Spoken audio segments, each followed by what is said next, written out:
Michigan Congressman Justin Amash announcing today that he is leaving the Republican Party, blaming the current state of partisanship in Washington.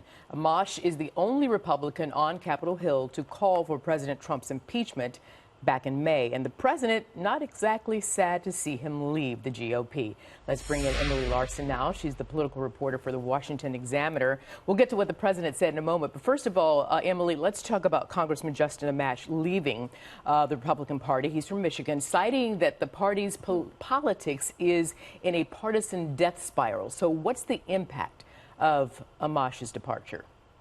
Well, the first impact, obviously, is that if Justin Amash goes into an election where there is a Republican candidate, a Democratic candidate, and him running as an independent candidate, that has complications for whether or not he's going to be reelected. He does have the incumbent advantage, but the Republican Party will not spend resources on him, obviously. They will spend resources and money on electing the Republican, so he's losing that. But Justin Amash has always had a very libertarian streak in him. And so when he sees the party going and getting behind Trump, he's always put sort of his principles above politics. And it's surprising, but not that surprising to see him leave the GOP. All right. Well, of course, the president jumped in. He tweeted this morning at 6:05.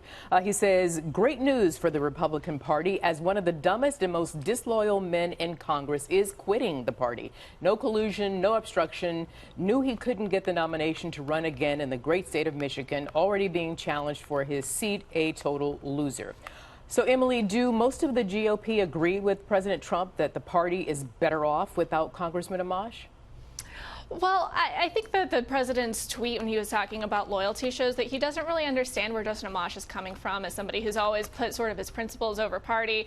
And Trump is very, into loyalty. And so I guess other Republicans are definitely have a look to Justin Amash and think that the party is better off without him. One Republican congressman did call on Justin Amash to leave the GOP. And so but there might be some who are sad to see him go and think that they need an independent voice in the party. Loyal to the party or loyal to the country? Let's see what Amash wrote in his op-ed piece in the Washington Post. He says, "The Republican Party, I believe, stood for limited government, economic freedom, and individual liberty, principles that had made the American dream possible for my family." So, listen, so Amash believes that the GOP should look closer into potential impeachable offenses that are outlined in the Mueller report. I mean, do these alerts by a member of the Tea Party or House Freedom Caucus raise any concerns and cause more conservative members of the GOP to take a second look? Or does Amash's own political pedigree raise suspicions? I think that Amash has said that people have privately told him and his party that they see where he's coming from, but it's a very tough situation to be in when it's essentially become political suicide to be a Republican who's very outspoken against the president, criticizing the president. So then what happens to the democracy if that's the case?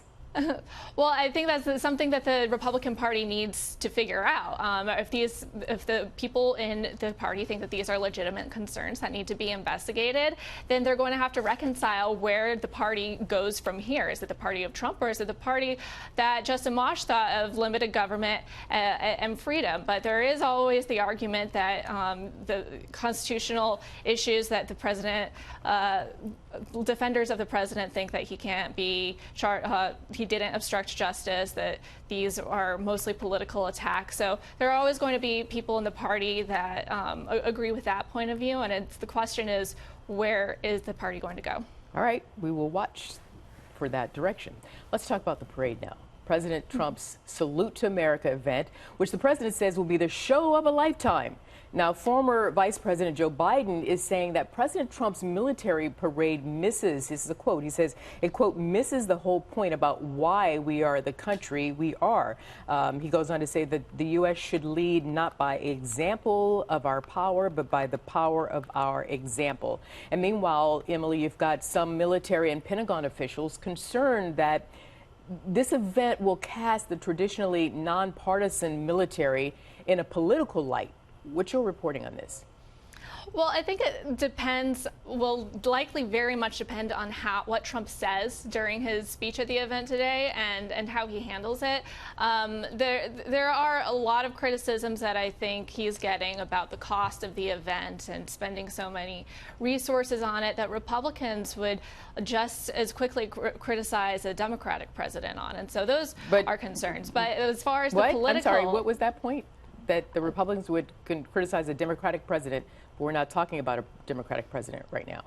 Oh, no, we're not. But I'm saying that there are criticisms of President Trump's handling of this event and diverting so many resources to it that Democrats are attacking him on that I believe Republicans would attack a Democratic president on. But when it comes to political implications of the event, I think that will depend on how Trump handles this in his speech. And for one thing is that Trump is going to be criticized no matter what he does because he is a very political person in a very political office. But when you talk about the rest of the country and what they're seeing and how the Trump presidency impacts them, this is really just sort of a drop in the bucket compared to what everyday people are being impacted by, which is healthcare, immigration, the economy, and jobs. And so, while this is definitely going to be something that people attack the president on, it's not going to be probably something that's going to determine the outcome of his presidency. So you're saying middle America, they have bigger fish to fry, and on this day, more hamburgers to grill.